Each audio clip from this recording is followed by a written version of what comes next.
Good evening, everyone, and welcome to the TV6 Digital Desk live stream. My name is Molly Birch, and I'll be taking you through a recap of today's headlines. This stream runs every night starting at 8/7 Central Time from Sunday to Thursday. You can find us streaming on both Facebook and YouTube, whichever platform you'd prefer. You can feel free to comment and ask any questions you have in the chat as you feel like it. I'll do my best to answer those questions as we go and after the stream as well. With all of that business out of the way, let's take a look at our first story for tonight. We begin with a developing story after a champion man led police on a high-speed chase across Marquette County last night. Ishpeming City Police say the man drove a motorcycle about 30 miles before he stopped. 23-year-old Hunter Prisk was arraigned in Marquette County District Court this afternoon via Zoom. Prisk is facing 7 counts, including 4 counts of fourth-degree fleeing a police officer. Each count is a felony carrying a possible 2-year sentence and reckless driving.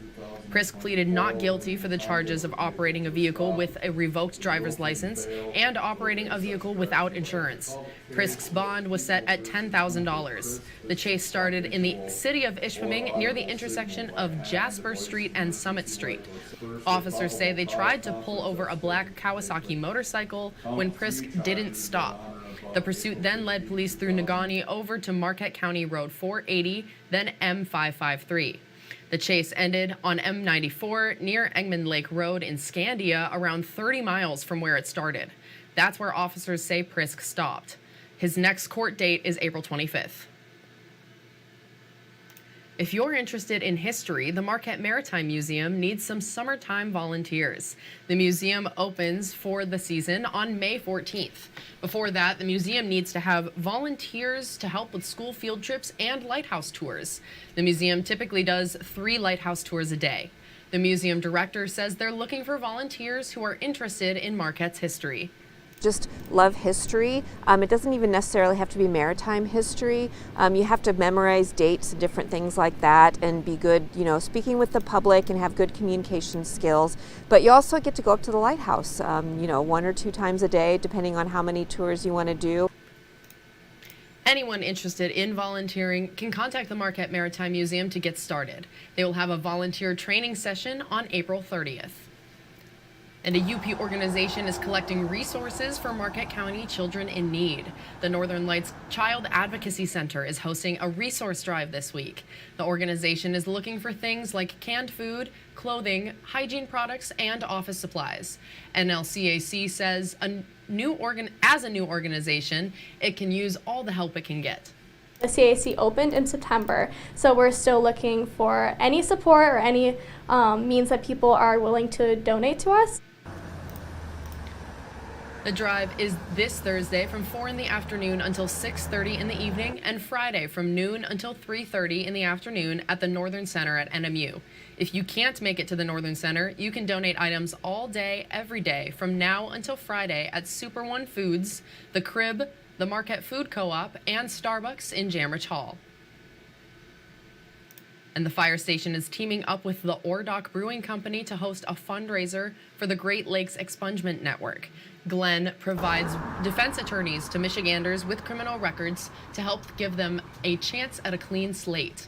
The event, called Buds, Brews, and Beats, features live music and the Ordock's Super Dank IPA. The fire station says with 420 coming up, it organized the event to give back to its community. We're kind of seeing this as an opportunity to give back to the cannabis community at large around that time of year as well. It's obviously a big time of year for us, so we want to make sure that we're making an impact for everyone, and just supporting the community is the biggest part. Buds, Brews, and Beats is this Friday at the Ordock from 6 to 9 in the evening. There's a $5 cover charge, which goes directly to Glenn. And developing now, spring has sprung in Upper Michigan, and that means many will hit the greens to test out their golf swings. TV6's Clint McLeod spoke to 2 golf clubs that opened today about course conditions. The crack of a well-timed drive and the smell of fresh cut grass filled the Marquette Golf Club for opening day. Head golf professional Bob Bastian says the club had about 75 golfers tee off today from its heritage course. You can tell everyone's pretty anxious to get out and play some golf at this time of year. Bastian says despite the unusual winter, conditions on the course are very good. You've got to be careful with with the grass that we have, it's still slightly dormant, so we're not allowing carts out there quite yet, just so that grass has some time to kind of grow properly, and that way we don't stress it out. Bastian says all 18 holes of the Heritage course are open. The Gray Walls course is not open yet. Another course celebrating opening day is the NMU golf course in Chocolate Township. General Manager Ben Johnson says the course conditions survived the winter better than expected. We were worried about the greens not coming through and getting some mold on them, but they came through really well. The whole course looks really good. We're excited to get things going. Johnson hopes to get NMU's back 9 holes open by this weekend. I think they can expect a lot of the same things that they've seen in the past couple of years, a lot of improvements to our course. The greens are getting better and better each year. Both courses are still accepting new members. Clint McLeod, TV6 News, Marquette County.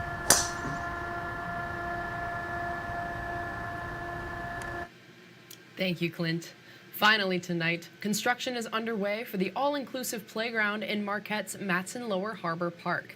The committee chair says Kids Cove Playground will allow kids of all abilities to play together. The chair says due to equipment delays, it's expected to open in September. The committee raised $1.4 million in less than a year to fund the playground. But when we actually took this out to bid, there was an overage, and it's understandable. I mean, things go up in price and issues, and so we had about $300,000 yet to raise. There is about $250,000 that still needs to be raised. Ittner says they have a few irons in the fire, but you can help by donating through the Kids Cove Playground at the Community Foundation of Marquette County. And that's all the stories we have for you tonight. Be sure to tune in tomorrow night, where I'll be here at the same place at the same time. That's 8/7 Central Time with a recap of tomorrow's headlines. And you can tune in right back here on Facebook at 8:45 tomorrow morning, where TV6's Mandy Koskela and Michael Sobek will recap top stories from the morning on their show Beyond Your Morning News.